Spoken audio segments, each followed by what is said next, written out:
Welcome back to 90 Seconds Plus. We're with Deputy Mayor Tom Campbell, who happens to be filling in for Mayor Clark while he's recovering from his surgery. Welcome, Tom. Thank you very much. So, Hi. Tell us about how's the year started off? Look, it's been a sad start to the year. So obviously, you know, people know about Nobby's situation, although he's getting a lot better. But we've had the passing of two notable Invercargill citizens in the last week. Neff Hayes, who everybody knows from, you know, Hayes and Co. And Bernie Kett, who's the wife of Councillor Kett. Right, yeah. And Bernie was very much a loved member of the broader council family. So respect and condolences to both of their families before we get on to talking about other stuff. Yep, no, that makes sense. What's your plans for this year? What are you excited about for 2024? Okay, so I'm not going to be going on holiday anytime soon. So look, we don't know when the mayor will be back. He is, I think, very wisely saying that he'll be back when he feels, at the earliest point where he feels able to, rather than set an artificial deadline. But I'm thinking, look, for the next couple of months, I'm going to be here. We've got some real priorities to work on during that time, and what I want to be able to say when Nobby comes back is that we've kept to his timetable. Yes. And if you want me to talk about those things. Yeah, sure. Especially with the museum. Yeah. So, well, look, obviously keeping the museum on track. Very dear to all of our hearts, particularly Nobby. Getting the Walk the Place project, up and running. We kind of know now what we want to do, but starting it up and running. And then, and this is where it gets maybe a little bit boring, but it's really important. And that is that we've spent the last year developing a long-term plan, which is a 10-year plan for council, for the city. And through the next couple of months, that'll get finalised. It'll go to public consultation. Council will hear the public's comments and then finalise that plan, and then that plan will get published. And out of that comes a decision on rates. So it's a really important piece of work. And I'm really expecting it by the time Nobby gets back, we'll have broken the back of that, and so it's a wee bit more boring than museums, but really important to get it done. Oh, totally. Yeah. Because it's been great. I think this term, we've got a year, 18 months in almost. It's a great council. Everyone's working together. It's a sort of a team effort now. It's really good to see. We've got a really strong council. Yep. So I mean, in terms of me coming in and doing this for a while, it's a great platform to build from. Yep. So there's a really strong council that works well together. Yes. That debates ferociously, as good Democrats should, right? But in a way where they're always playing the ball rather than the man, right? So it's debate rather than argument, and that's great to see. And when it's necessary, they rally around, and of course all of them have said to me, look, anything that we can do to help Tom. So that's great. Yes. But maybe the bit that gets ignored a little bit, we've got a great executive as well. Yes, so, the appointment of Michael as chief executive, he has appointed some really good people to fill the number 2 roles. Most of them local people, at least living locally. Which I like. Yes, don't like bringing people in. Nobby loves that as well. Yeah, don't like bringing people in.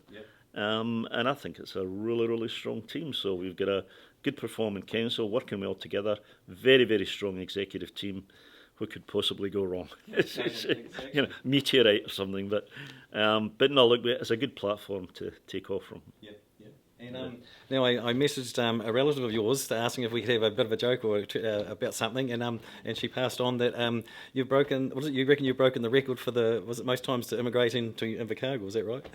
Well, look, I'll tell you, everybody's heard this story. Probably everybody's watching this has heard this because every time I public speak, you know how hard it is to start public speaking. What do you start with? So I always start with a story. Right? Everybody's heard it, but anyway, I always say. I have emigrated to Invercargill 4 times. Can anybody beat that? And you look, people think a little bit, and then the punchline is from 4 different countries. Right? Yes. So, firstly, we emigrated from Scotland in 1981. Then we left and went to Australia. And the second time, emigrated from Australia back to Invercargill. And then we went to Wales in the UK. Wow, it's a different country than Scotland. Went to Wales in the UK. And then we emigrated back to Invercargill. And then we went to Montreal in Canada. gosh, yeah. for 3 years. They were all 3 years. And then we emigrated back to Invercargill, so 4 times from 4 different countries. That's got to be a Guinness Book of Records entry. I don't think it's in there, but it should be. So you've made it home since. So when was the absolutely? So when was the last time you came back? So we came back from Montreal in 2009. So it's a fair while ago now. And of course, the attraction, apart from the fact we love the place, but we've got grandchildren here, and you know, as any grandmother will tell you, that's where they want to go, and grandfather just comes along. That's exactly right. But we've always loved living here when we've been.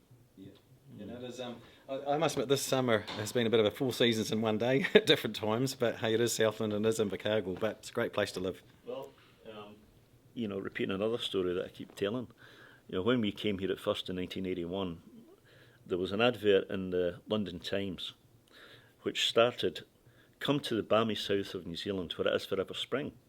And I think it was a guy called Ian Caradus. I don't know if Ian is still around, but I think it was him that wrote it. Anyway, when we arrived, and it was beautiful, first couple of days were beautiful, and you know, we stayed at the Monarch Motel when we arrived. There's a couple called John and Judy Williams picked us up for the airport. We stayed at the Monarch Hotel, and then and then in the morning, Jessie was fixing up the 2 kids, and I went to drive into town, and I come back, and she said, "What's it like?" "It's fantastic." I says, "You know, there's tropical trees growing down the middle of the street, palm trees growing down the middle of the classic mistake that everybody makes, but you know." I thought it was fantastic. Big wide streets, places to park everywhere. And we had a couple of really nice days, and then it started to rain, and it rained for about 2 months. So I think the come to the balmy south of New Zealand where it is forever spring was a bit of a catch the mug. You know. But in those days there was no Google. You couldn't kind of Google it. Of course, that's right. You just went by word of mouth, and I never knew anybody who'd ever lived in Invercargill. So. But no, we've loved it here when we've lived here. I think it's a really good place to bring up kids as well, children. You know what I mean? And the other thing I love about it, because I went to school in Dunedin, boarding school in Dunedin. The thing and it's so hilly. Whereas the thing I love about Invercargill, it's dead flat, so you can bike, you can walk without any real struggles. Yeah, that's right. Yeah. I think another thing that's easily forgotten, Mike, is how safe it is down here. Yes. Now, you know, thinking of personal safety is one aspect of it. But when we came, how safe it was in terms of a safe part of the world. So even when we lived in Scotland, I could look out my window and look down the Clyde Valley, and there was nuclear submarines, there was nuclear bases, and it was a time when the relationship between the West and Russia was, you know, much worse even than it is today. And you never knew when something would happen. So you know, you came to New Zealand, and it was kind of nobody knew you were there. Nobody knew New Zealand was there. Half the maps never even had it on it. That's right. So I mean, you take that for granted, but living in this part of the world, I mean, it's fantastic because, as you say, it's a lot more affordable. It's safer on a personal level and in terms of, you know, world peace level. Yes. And lifestyle wise, you're 10 minutes for a car ride from anywhere, from the beach or from out of town, or you know, well, it's maybe 15 minutes from the beach. Yep. To be fair. Yeah, true. Yes. Well, especially with the Stead Street, hold ups. But yeah. But as I said, it's and the other thing I think I've appreciated is I've gone away, and I think a lot of people do go away, do your bit of a OE experience, and it's not till you actually leave Invercargill or Southland that you actually appreciate it. I think just how unique it is. So yeah. Well, there was a lady who lived in Invercargill, and Jessie, my wife, will be annoyed I don't remember her name just for the minute, but her husband was involved in building the stack at TY. Oh, right. And in his role, working for Kaiser, who did the engineering for TY back in the 1970s, his role was he went around the world building these things all over the world.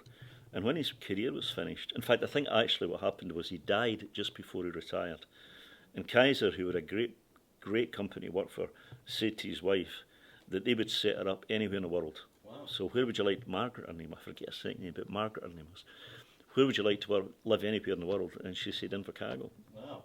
Because they'd come here and built the stack, and they were kind of, what, really? But and you know, she came here and she lived the rest of her life here. Wow, that's really so good. You know, people who've been here, even if it's only for a short while, appreciate the benefits of being, as they should. If they don't, that's their fault. Yes, that's right. And just a wee bit of background for people. So your main role in the past has been TY and then the Swords, wasn't it? I mean, originally I emigrated to New Zealand to work at TY, and I stayed there for quite a while. And then I was back and forward around the world with Rio Tinto doing different things, but always as an engineer, or running a plant or something like that. When we came back in 2009, I went into governance. So I was chairman of ECA, Energy Efficiency and Conservation Authority in New Zealand, and I was chairman of GNS Science, Institute of Geological and Nuclear Science. And I was doing some stuff like that.